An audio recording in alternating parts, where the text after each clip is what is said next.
ছোট বাচ্চারা মায়ের কোল ছাড়া থাকে না। কত সুন্দর বাচ্চা, সুন্দর ফ্যামিলি, বাচ্চার দিকে তাকালো না, গলা টিপা মেরে ফেলেছে। কেয়ার 13 বছরের ছোট সন্তানটি মায়ের কোল ছাড়া থাকে না। সবচেয়ে ছোট্ট ছেলেটি দুধের জন্য মায়ের কোলে খুঁজছে আশ্রয়। বড়রা ঘুম ভেঙে কাঁদছেন মা মা করে। ফাহমিদা তাহসিন কেয়া, চোখে ছিল স্বপ্ন, বুকে ছিল সন্তানদের জন্য অগাধ ভালোবাসা। কিন্তু এক রাতেই সব শেষ হয়ে গেছে। রেখে গেছে 4টি ফুটফুটে সন্তান, যারা আজ জানে না তাদের মা আর ফিরবে না কখনো।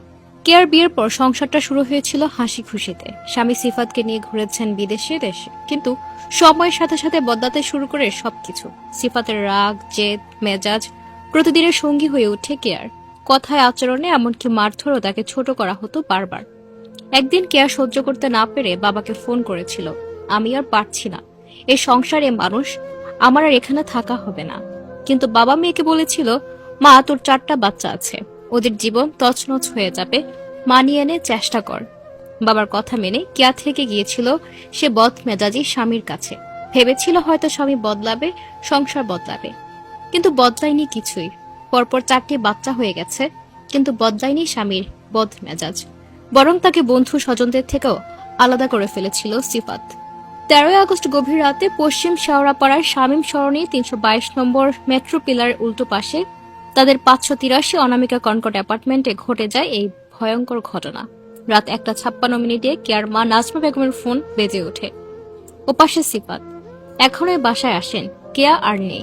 শব্দগুলো স্বাভাবিক, যেন কিছুই হয়নি। কেয়ার মা বুঝতে পারছিলেন না। বাবা, তুমি সত্যি বলছো? কাঁদতে থাকেন তিনি। এরপর কেয়ার বাবা ফোনটি নেয়। পরিবারের দাবি, কেয়াকে হত্যা করে আত্মহত্যার নাটক সাজিয়েছে তার স্বামী সিফাত। কেয়ার গলায় দাগ ছিল, যা আত্মহত্যার নয় বরং শ্বাসরোধের। রান্নাঘরে অর্ধেক রান্না রেখে কেয়া কেন আত্মহত্যা করতে যাবে? কেয়ার বাবা রান্নাঘরে জিনিসপত্র দেখাচ্ছিলেন। বলেন, আমার মেয়ে রান্না করছিল, হয়তো সিফাত তাকে রুমে ডেকে নিয়ে গিয়েছিল। সিফাত বলেছিলেন কেয়াকে দরজা ভেঙে উদ্ধার করেছে। দরজা ভেঙে উদ্ধার করার কথা বললেও দরজা ভাঙার কোনো চিহ্ন মেলেনি সে বাড়িতে। সিসি ক্যামেরায় দেখা যায় সিফাত তার বন্ধু, ড্রাইভার, ম্যানেজারকে নিয়ে কেয়াকে গাড়িতে তুলে হাসপাতালে নিয়ে যাচ্ছে, কিন্তু ডাক্তার মৃত ঘোষণা করার পরেই তারা সবাই পালিয়ে যায়। কেয়ার বাবার কণ্ঠ তখন কাঁপছিল, হাওমা করে কাঁদছিলেন। বলেন, আমার মেয়েকে শেষ করে দিয়েছে ওরা। আমার নাতিগুলো এখন কাকে মা বলে ডাকবে?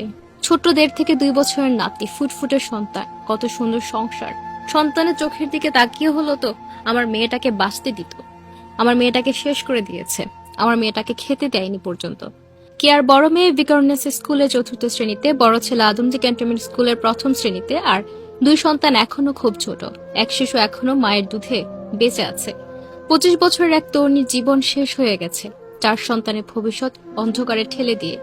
এই ঘটনা আমাদের আবারও মনে করিয়ে দেয়, মেয়েদের স্বাবলম্বী হতে হবে। স্বামীর অত্যাচার চুপচাপ সহ্য করা নয়, প্রতিবাদ করতে হবে। পরিবারকে বুঝতে হবে, মানিয়ে নে বলা কখনো কখনো মৃত্যুর দিকে ঠেলে দেয়। আজ কেয়া নেই, কিন্তু তার 4 সন্তানের জন্য এই ক্ষতি সারা জীবনের। তারা কখনো মাকে ফিরে পাবে না, কখনো মায়ের আদর পাবে না। একজন মায়ের মৃত্যু মানে শুধু একজন মানুষকে হারানো নয়, মানে 4টি নিষ্পাপ মুখ থেকে হাসি কেড়ে নেওয়া।